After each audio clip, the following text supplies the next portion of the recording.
अस्सलाम वालेकुम, this is doctor इजाज़त और आज मैं आपको बताऊंगा कल वाले कम्बो केस के बारे में जो कम्बो हेयर ट्रांसप्लांट था।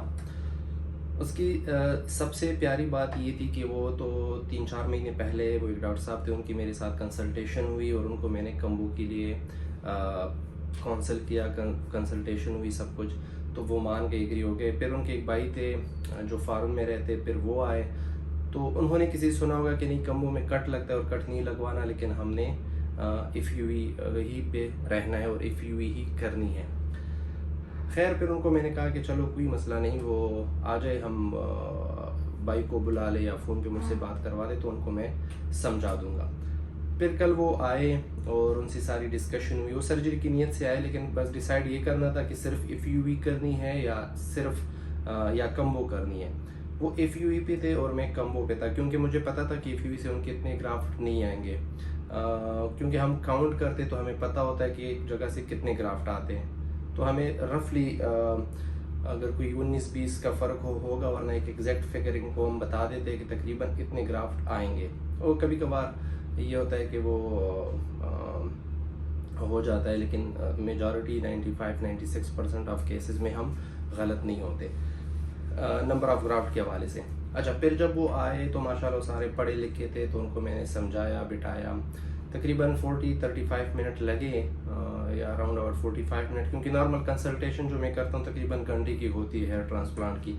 जो सब चीज़ें मैं उनको समझाता हूँ और समझ जाते हैं, और क्योंकि टाइम देना बहुत ज़रूरी है सारी चीज़ें बताना, तो इसीलिए फिर वो आए, उनसे हमारी डिस्कशन हुई। उनको फिर मैंने बताया, अभी मैं आपको ये तस्वीर में दिखाऊंगा। उनको मैंने बताया कि देखो, अगर सिर्फ इफ़ यू वीक करनी है तो चूँकि डोनर एरिया आपका बहुत वीक कम है, वीक नहीं था डोनर एरिया, ग्राफ्ट वीक नहीं थे लेकिन लिमिटेड था, डोनर एरिया कम था। वीक और लिमिटेड में बहुत ज़्यादा फ़र्क है।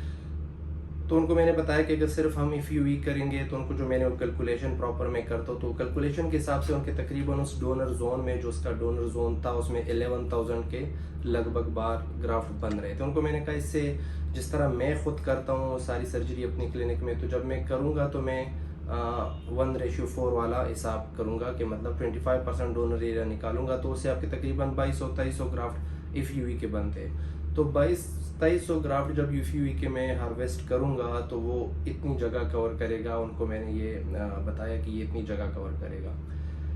अगर हम सिर्फ इफ़ यू करते हैं, जो इफ़ यू में तकरीबन उस डोनर के हिसाब से तकरीबन उनके आने थे 3000-2900, फिर उसके बाद में 3062 ग्राफ्ट आए सर्जरी में। तो उनको मैंने कहा कि सिर्फ ये करेंगे तो इतनी जगह कवर होगी। और फिर मैंने कहा कि कम्बो में इसलिए करना चाहता हूँ कि फिर ये कवरेज जो है वो फ्रंट से, पिरामिड से लेके तकरीबन वर्टेक्स से पहले रीजन तक कम वो कवरेज मिल जाएगी। तो खैर वो सारी चीज़ें उनको मैंने बताई। उनको मैंने फ्यूटी का बताया किस तरह होता है, एक लीनियर स्कार होता है, क्या होता है क्या नहीं होता, और सारी चीज़ें बताने के बाद उन्होंने लाजमी वर्कअप तो किया होता है कि सर्जन के पास जाने से पहले कि ये कौन सर्जन है, किससे इसने ट्रेनिंग ली है, कितना काम अच्छा करता है, कितना बुरा करता है। तो वो फिर सारी चीज़ें उनको पहले से पता थी, बस सिर्फ इन्होंने ये डिसाइड करना था कि ये या वो।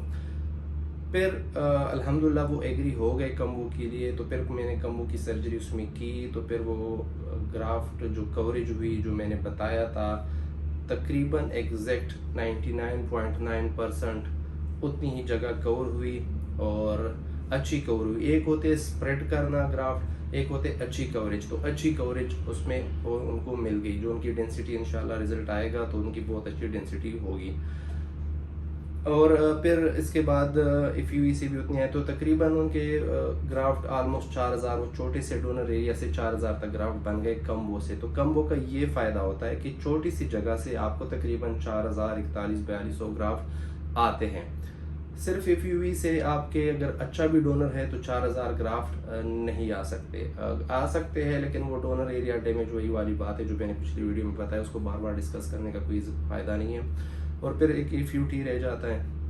तो इफ़ यू सबसे परमानेंट डोनर जोन का होता है, और इफ़ यू की कंपेरेटिव रिजल्ट भी अच्छे होते हैं। लेकिन हम जो करते हैं उनको बुलाते हैं, तो हर पेशेंट के लिए मैं मतलब अगर बुलाऊं पेशेंट को तो मैं उनको फिर अपनी सजेशन देता हूँ कि यार आप FUT करें, कट वाला करें, या FUE करें जो सिंगल सिंगल बाल निकालते, या कम वो करे जो दोनों प्रोसीजर को मिला के। फिर वो सारी डिस्कशन पे डिपेंड करता है, कोई कहता है मैंने ये करना है, ये नहीं करना, तो अगर आप ये कहते तो क्यों कहते, तो वो सारे उस पर आते हैं। तो अलबत्ता जो कल वाला पेशेंट था वो हो गया, बहुत भी खुश है वो, उनके घर वाले भी खुश हैं, क्योंकि वो सारे अल्हम्दुलिल्लाह पढ़े लिखे थे, समझ गए, और जो चीज़ उनको मैंने बताई थी वो हो गई। तो ये वीडियो में भी आप देख रहे होंगे कि ये सारी चीज़ें इस तरह हुई हैं। तो मेरे बताने का और इस वीडियो का मकसद सिर्फ यही था, क्योंकि कुछ लोग बहुत ज़्यादा कट से डरे होते, किसी से मिले होते हमसे पहले, या उन्होंने नेट पे पढ़ा होगा है और किसी सुना होगा, तो ये सारी चीज़ें होती है कि ये मतलब फिर थोड़े से कुछ फिर एक्सप्लेन करना फिर हमारे लिए, मैं समझता हूँ ज़रूरी होता है कि एक्सप्लेन करूँ कि क्या होता है क्या नहीं होता। थैंक यू, शुक्रिया।